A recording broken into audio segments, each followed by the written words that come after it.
یہ تاریخ مسلمانوں کے اس بہترین اور سنہرے وقت کی طرف اشارہ کر رہی ہے جب نبی محترم صلی اللہ تعالیٰ علیہ وسلم 10,000 مسلمانوں کے ساتھ ایک فاتح کی حیثیت سے مکہ میں داخل ہوئے۔ اسی دن اللہ تعالیٰ کا پاک گھر بتوں سے پاک ہوا اور اسی دن عرب کے کفار گروہ در گروہ مسلمان ہوتے گئے، یہاں تک کہ قبیلہ قریش کے بڑے بڑے کفر کے پہاڑ نبی دو عالم صلی اللہ تعالیٰ علیہ وسلم کی رحمت کے سامنے ریزہ ریزہ ہو گئے۔ اسی دن مسلمانوں کو کعبہ پر مکمل کنٹرول حاصل ہوا جو آج تک قائم ہے، لیکن 8 سال پہلے کے حالات بالکل مختلف تھے۔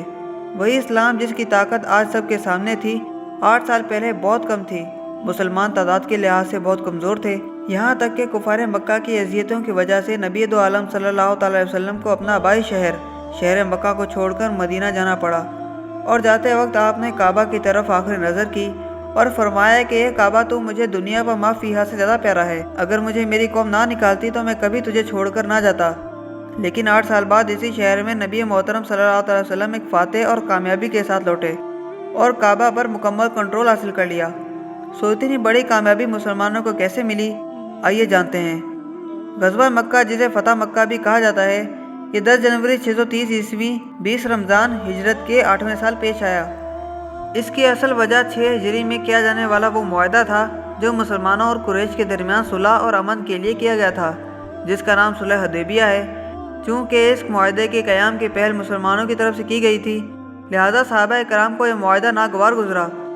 مگر صحابہ اکرام رسول اکرم صلی اللہ تعالیٰ علیہ وسلم کے کسی فیصلے کا انکار نہیں کرتے تھے، لہذا صحابہ اکرام نے بھی یہ معاہدہ تسلیم کر لیا۔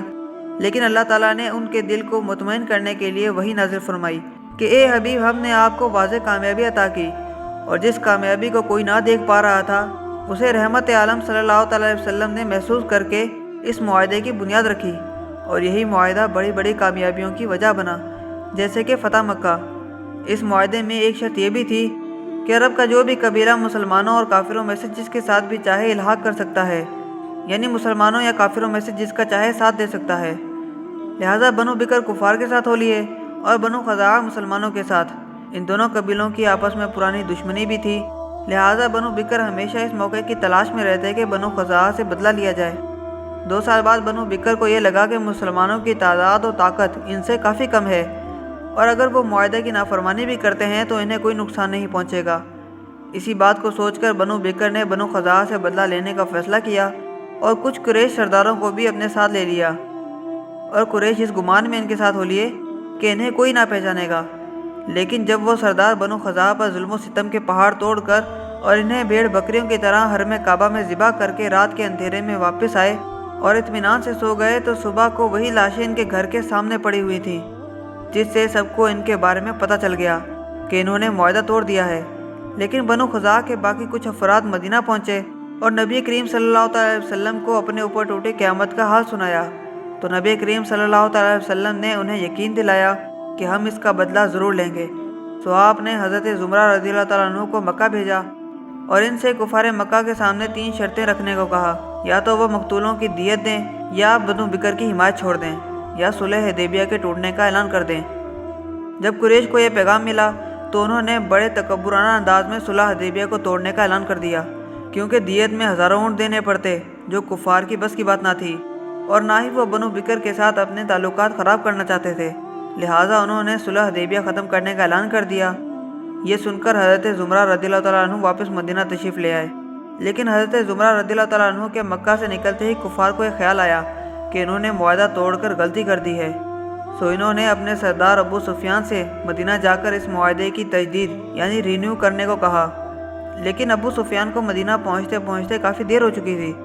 ابو سفیان نبی محترم صلی اللہ تعالیٰ علیہ وسلم کے پاس حاضر ہوا اور ان سے معاہدے کی تجدید کی درخواست کی،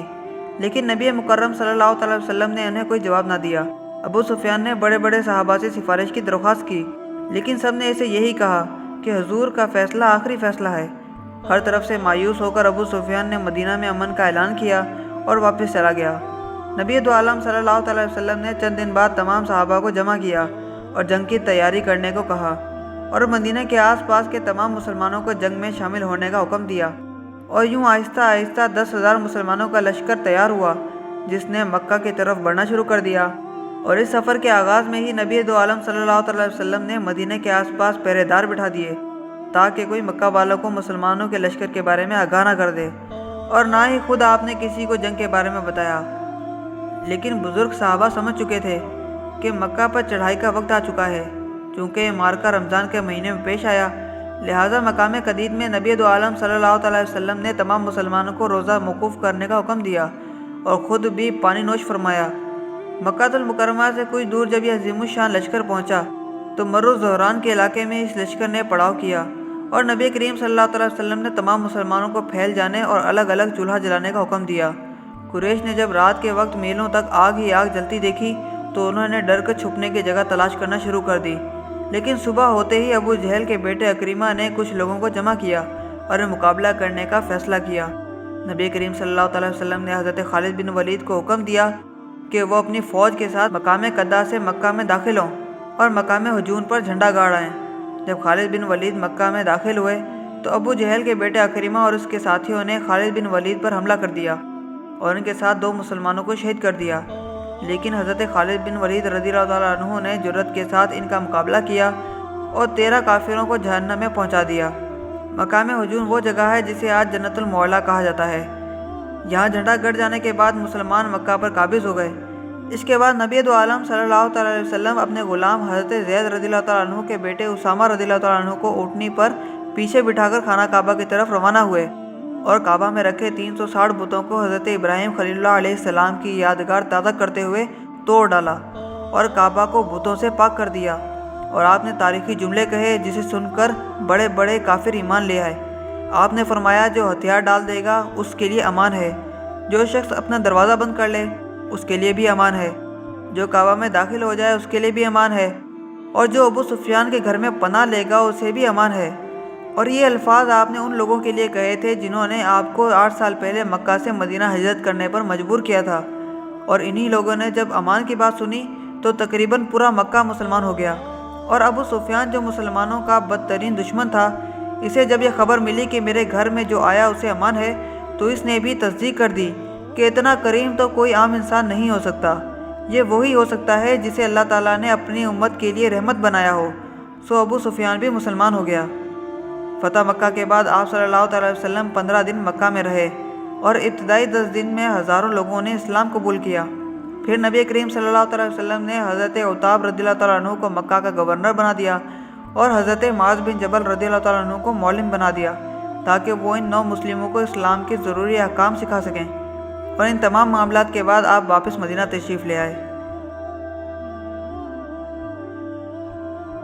امید ہے کہ یہ ویڈیو آپ کو پسند آئی ہوگی اور یہ ویڈیو آپ کو بہت انفارمیٹیو لگی ہوگی۔ اگر اس ویڈیو سے آپ کو کوئی نالج ملی ہو تو اس ویڈیو کو ضرور لائک کریں اور اپنے دوستوں کے ساتھ بھی شیئر کریں اور اس چینل کو ضرور سبسکرائب کریں۔ اب میں ملوں گا آپ سے ایک نئی انٹرسٹنگ ویڈیو میں، تب تک کے لیے اپنا بہت سا خیال رکھیں۔ Thanks for watching this video. اللہ حافظ۔